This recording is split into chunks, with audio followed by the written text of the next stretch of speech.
ഞാൻ ഇന്നലെ പറഞ്ഞിട്ടുണ്ടായിരുന്നു ഒരു 1 അവർ ടൈം ഫ്രെയിമിൻ്റെ ഓർഡർ ബ്ലോക്ക് നമുക്ക് താഴെ സിറ്റിംഗ് ആണെന്ന്. ഓക്കെ, എക്സാക്ട്ലി ആ ഒരു ഏരിയയിലേക്ക് പ്രൈസ് വന്നതിന് ശേഷമാണ് അഗ്രസീവ് ആയിട്ടുള്ളൊരു അപ്സൈഡ് മൂവ്മെൻറ്റ് നമുക്ക് കാണാനായിട്ട് സാധിച്ചത്. ആൻഡ് കണ്ടിന്യൂ ആ ഒരു അപ്സൈഡ് മൂവ്മെൻറ്റം തന്നെ പുഷ് ചെയ്യാനുള്ള ചാൻസാണ് ഈ യൂസിലും കാണുന്നത്. Hi all, welcome to pre and post market analysis. It's me Rahul Basheer, your forex mentor. So നമുക്ക് ഇന്ന് ഗോൾഡിൻ്റെയും യൂറോ യൂസിൻ്റെയും ചാർട്ട് അനലൈസ് നോക്കാം. സോ ലാസ്റ്റ് ഡേയ്സ് നമ്മൾ പറഞ്ഞിട്ടുണ്ടായിരുന്നു ഈ ഒരു ഏരിയയിൽ നിന്ന് ബൈ കിട്ടിക്കഴിഞ്ഞാൽ നോക്കാമെന്ന് പറഞ്ഞിട്ടുണ്ടായിരുന്നു, ഈ കാണുന്ന ഒരു മേജർ ലിക്വിഡിറ്റി ലെവൽ വരെ. സോ അതുപോലെ തന്നെ മാർക്കറ്റ് നമുക്ക് ആ ഒരു ബൈ മൂവ്മെൻറ്റം ഇന്നലെ കിട്ടിയായിരുന്നു. സോ അത്യാവശ്യം നല്ലൊരു ക്വാളിറ്റി ഉള്ളൊരു ബൈ നമ്മൾ ഇന്നലെ ഗ്രൂപ്പിൽ, ടെലിഗ്രാം ഗ്രൂപ്പിൽ ഷെയർ ചെയ്തിട്ടുണ്ടായിരുന്നത്. ഓൾറെഡി നിയർലി ഒരു 1:4 അച്ചീവ് ചെയ്യാനായിട്ട് പറ്റി. ഇന്ന് മോർണിംഗ് നമുക്കൊരു ചെറിയൊരു സെൽ സെറ്റപ്പും കിട്ടി. കാരണം ഫുൾ ടി പി അത് അടിച്ചില്ല, പക്ഷെ ഒരു ഫസ്റ്റ് ടി പി അത് ഹിറ്റ് ആയതിന് ശേഷം അത് ബ്രേക്ക് ചെയ്യാനായി. സോ നമുക്കിനി ഏതാണ് അപ്കമിങ് ലെവൽസ് നമുക്ക് നോക്കാം. ഇപ്പോൾ കറൻ്റ്ലി മാർക്കറ്റ് അത്യാവശ്യം നല്ലൊരു വോളിയം ക്രിയേറ്റ് ചെയ്തിട്ടുണ്ട് ബൈക്ക്. ആൻഡ് ഇനി വരുന്ന ഒരു ബൈ ലെവൽ എന്ന് പറയുന്നത് ഇപ്പോൾ നിൽക്കുന്ന ഒരു ഏരിയ ഒരു 15 മിനിറ്റിൻ്റെ ഫെയർ വാല്യൂ ഗ്യാപ്പിലാണ് നിൽക്കുന്നത്. അല്ലെങ്കിൽ ഇവിടെ താഴെ നമുക്ക് ഒരു ഓർഡർ ഫ്ലോ ഫൈൻഡ് ചെയ്യാനായിട്ട് പറ്റും ഈ ഒരു ഏരിയയിൽ. സോ ഈ ഒരു ഏരിയയിലേക്കൊക്കെ പ്രൈസ് വന്നു കഴിഞ്ഞാൽ നമുക്ക് അഗെയിൻ ബൈ തന്നെ നോക്കാവുന്നതാണ്. ആൻഡ് ഈ പ്രൈസ് ഈ ഏരിയ അല്ലെങ്കിൽ ഈ ഏരിയ റീച്ച് ചെയ്യുന്നത് വരെ പ്രൈസ് കണ്ടിന്യൂ പുഷ് ആവാനുള്ള ചാൻസസ് തന്നെയാണ് കൂടുതൽ കാണുന്നത്. ഓക്കെ, അപ്പോൾ നിങ്ങൾക്ക് നല്ലൊരു ബൈ സെറ്റപ്പാണ് കിട്ടുന്നുണ്ടെങ്കിൽ ഡെഫിനറ്റ്ലി നിങ്ങൾക്ക് ബൈയിലേക്ക് തന്നെ പോവാം.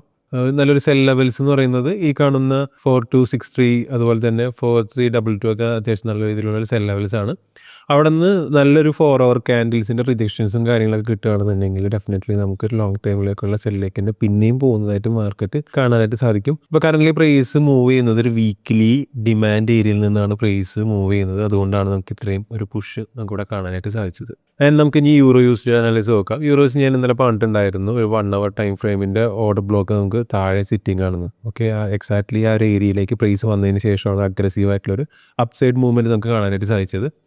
ആൻഡ് കണ്ടിന്യൂ ആ ഒരു അപ്സൈഡ് മൂവ്മെൻറ്റം തന്നെ പുഷ് ചെയ്യാനുള്ള ചാൻസാണ് ഈ യൂറോ യൂസിലും കാണുന്നത്. ആൻഡ് ഈ മുകളിൽ വരച്ചിട്ടിരിക്കുന്ന ഒരു ലെവൽ എന്ന് പറയുന്നത് ഒരു ഡെയിലിയുടെ ഓർഡർ ഫ്ലോ ലെവലാണ്. അതിൻ്റെ ഒരു 50% അതായത് 1.16 ലെവലൊക്കെ വരുമ്പോൾ അത്യാവശ്യം നല്ല രീതിയിലൊരു സെൽ റിജക്ഷൻസ് ഒക്കെ കാണാനായിട്ട് സാധിക്കും. അപ്പോൾ അടുത്ത മൊമെൻറ്റ് നമുക്ക് കിട്ടുന്ന ഒരു 15 മിനിറ്റിലായാലും ഒരു ബൈ കിട്ടുകയാണെന്നുണ്ടെങ്കിൽ ഡെഫിനറ്റ്ലി നിങ്ങൾക്ക് ആ ഒരു ബൈ നോക്കാവുന്നതാണ്. ഇപ്പോൾ കറൻ്റ്ലി നിൽക്കുന്നത് ഒരു 15 മിനിറ്റിൻ്റെ ഓർഡർ ഫ്ലോയിലാണ്. അപ്പോൾ ഈ ലെവൽസിൽ നിന്ന് റിയാക്ട് ചെയ്ത് ഈ കാണുന്നൊരു ഡെയിലി ഓർഡർ ഫ്ലോയിലേക്ക് പ്രൈസ് വരുന്നതായിട്ട് നമുക്ക് കാണാനായിട്ട് പറ്റും. ആൻഡ് സെൽ ഏരിയാസ് എന്ന് പറയുന്നത് ഒന്ന് മേജർ സെൽ ഏരിയ ഇതാണ്. ആൻഡ് അതിന് മുകളിലായിട്ട് 1.1672 എന്ന് പറഞ്ഞ ലെവലിൽ നമുക്കൊരു സെൽ ഏരിയ തന്നെയാണ്. അപ്പോൾ ബൈയിൽ കിട്ടുന്നത് നിങ്ങൾക്ക് തീർച്ചയായിട്ടും നിങ്ങൾക്ക് നോർമൽ റിസ്ക് ചെയ്യുന്ന രീതിയിൽ നിങ്ങൾക്ക് ട്രേഡ് ചെയ്യാം.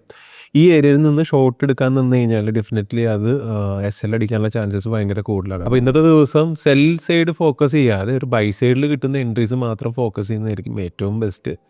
So that's it from my end. നമുക്ക് ഇനി അടുത്തൊരു പ്രീ ആൻഡ് പോസ്റ്റ് മാർക്കറ്റായിട്ട് അടുത്ത ദിവസം കാണാം. Thank you so much for watching.